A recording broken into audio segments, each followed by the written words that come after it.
It was an ordinary night for me. Or rather, it was supposed to be ordinary. I worked as a security guard at a small city hospital, and usually the night shifts were pretty quiet. The hospital was almost empty. Only a few nurses and doctors worked in the emergency room, while the rest of the staff went home. The corridors were quiet, almost eerily quiet. I usually liked that silence. But that night, things were different. It was exactly 23:45 p.m. I was sitting in the security office, watching the cameras.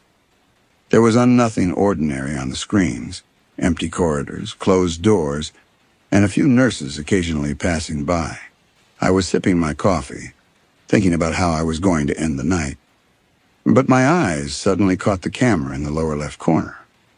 At first, I couldn't make out what I was seeing. A shadow. Something that moved quickly, then disappeared in an instant. I quickly moved a little closer to the monitors. I rewound the image, but I couldn't find the shadow again. Maybe I'm tired, I thought to myself. Night shifts can sometimes play tricks on your mind, making you think you're dreaming. But I had a strange feeling inside me. I thought I had to check. I took my flashlight and went out into the hallway. There was no sound in the hallway except my footsteps. The silence affected me a little more than usual. Maybe it was because of that thing I thought I saw that I felt this way. I walked around for a while, but there was nothing. "You're talking nonsense," I said to myself. I turned back and started walking towards the office. But at that moment, I heard a voice, a very faint whisper. I stopped and listened. The voice seemed to be coming from somewhere far away, but it was impossible to understand what it was saying. I took a few steps and started walking in the direction of the voice. At the end of the hallway was an area that was almost unused. This was an old area, not used much anymore. The lights were usually off here. But that night, there was a light on at the end of the hallway. My heart started to beat faster as I got closer. I took out my flashlight and shined it where the light was, but I couldn't see anything. When I reached the door, I leaned in to look inside. And then I saw her. A woman. She was wearing a white dress. Her long hair covered her face, but she stood still. I gasped. "What are you doing here, ma'am?" I called out. The woman didn't answer. She just tilted her head slightly to the side. I took another step and tried to shine the flashlight on her face, but the light started to flicker. For a moment, everything went black. I swung my flashlight left and right, but she had disappeared. I went inside, checked around, but there was no one. The room was completely empty. I realized I couldn't stay there any longer, so I went back to the office. When I looked at the monitors, I saw that woman again. This time, she was standing in another hallway. She was looking right at me, right in the middle of the camera. But I couldn't make out her face exactly. There was a kind of blur, as if her face was moving. I immediately picked up the phone to call the nurses. There were only 3 nurses on night duty, and they were all in the emergency room. I picked up the phone and called one of them. "There's a woman walking around the hallways," I said. The nurse asked in a surprised voice. "Nobody came out. All the patients are in their places. Are you sure?" I couldn't answer, because just then the image on the camera changed again. The woman was no longer on the camera, but I could hear her. Yes, I could hear footsteps coming from the next room. I grabbed my flashlight and left the room. The footsteps led me to the section where the old operating rooms were. This place hadn't been used for a long time, and the lights didn't work most of the time. As I approached the end of the corridor, I felt a cold wind, but I couldn't figure out where the wind was coming from. All the windows were closed. For a moment, I thought about going back, but it was as if some force was forcing me to stay there. When I reached the door, I looked inside, and that's when my heart almost stopped. The woman was there. But this time her face was clearly visible. Her face, it wasn't human. It was like a rotten, decayed piece of flesh. Her eyes were pitch black and bottomless. As I turned to retreat, I felt a hand touch my shoulder. I threw myself back, screaming, but no one was there. I had completely lost control now. I ran back to the office and turned on the lights. But there was nothing on the screens. The woman was gone. I didn't leave my security office until morning. I still couldn't figure out what had happened. I never saw that woman again, but every time I came in for a shift, I felt like she was still wandering those hallways. And sometimes, in the silence, I heard that whisper again. My name is Chris. Like any college student, I needed to find a part-time job to make some money. I ended up working the night shift at a warehouse. It was an easy job. I didn't do much. I checked the inventory, sorted the goods that arrived, and tidied up until the morning. I usually work alone because I don't need anyone else for this job.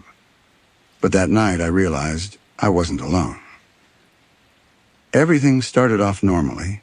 I arrived at work at 10 o'clock at night, scanned my security badge, and walked through the big metal door.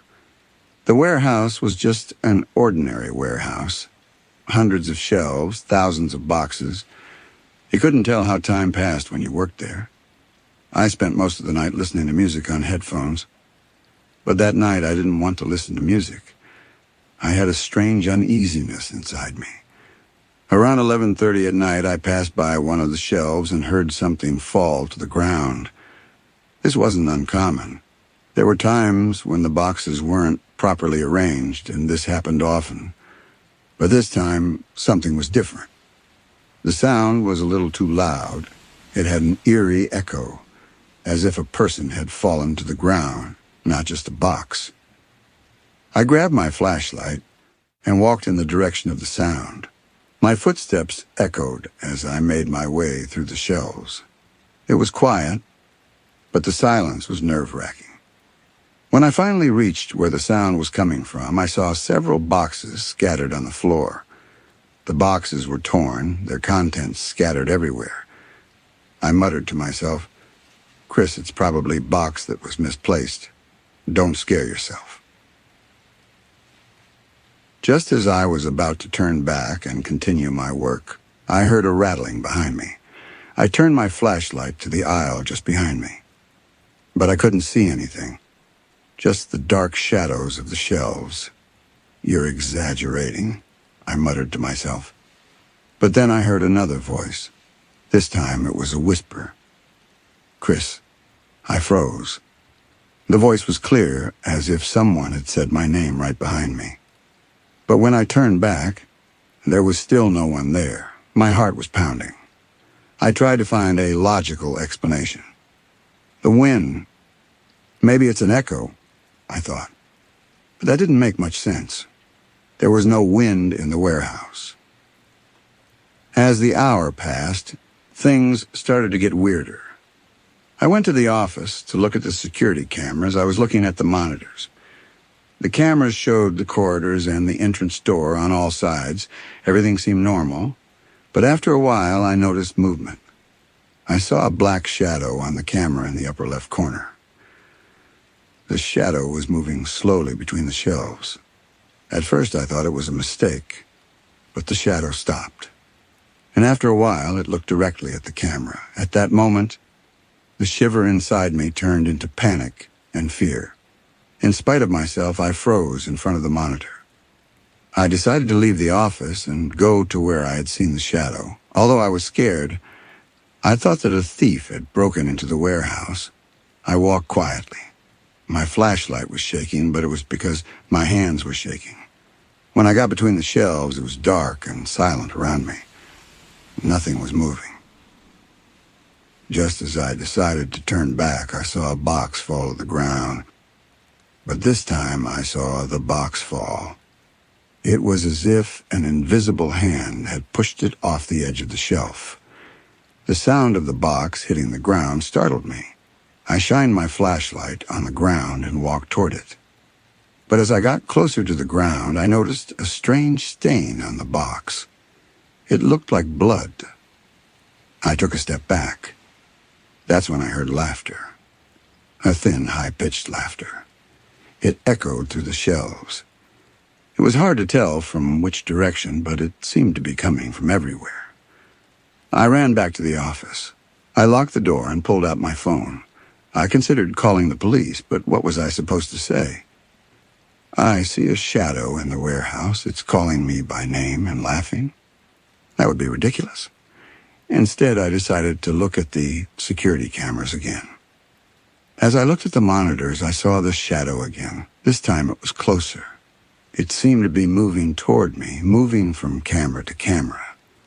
Finally, it appeared on the camera at the front of the office. But this time, it wasn't a shadow, but a clear figure. It was tall and thin. Its face wasn't clear because it was completely dark, but I could sense that it wasn't a person. The figure stopped right in front of the camera and brought its face closer to the screen. At that moment, the screen went black. All the cameras cut out at once. The office lights also went out. I was left in darkness. I tried to turn on my flashlight, but it didn't work. I turned on my phone's light, but it was also strangely distorted. At that moment, I heard a voice from behind the door. "Chris, open the door." My heart was pounding like it was going to jump out of my chest. I didn't go near the door. The sound repeated, louder this time. The doorknob slowly lowered. I relaxed a little when I remembered that the door was locked, but it didn't last long. The door slowly began to swing. Before I knew it, the door opened with a loud bang. I expected someone to come in at any moment. I waited in fear for about 5 minutes. Finally, I mustered up the courage and looked outside. But there was no one outside. I got out of the warehouse and kept running until I found my car. As I started the engine, I saw a pair of bright eyes behind me. I quit my job that night, but it didn't end there. From that day on, whenever I was in a dark room, I felt those bright eyes watching me. And every night before I went to bed, I heard that voice whispering my name.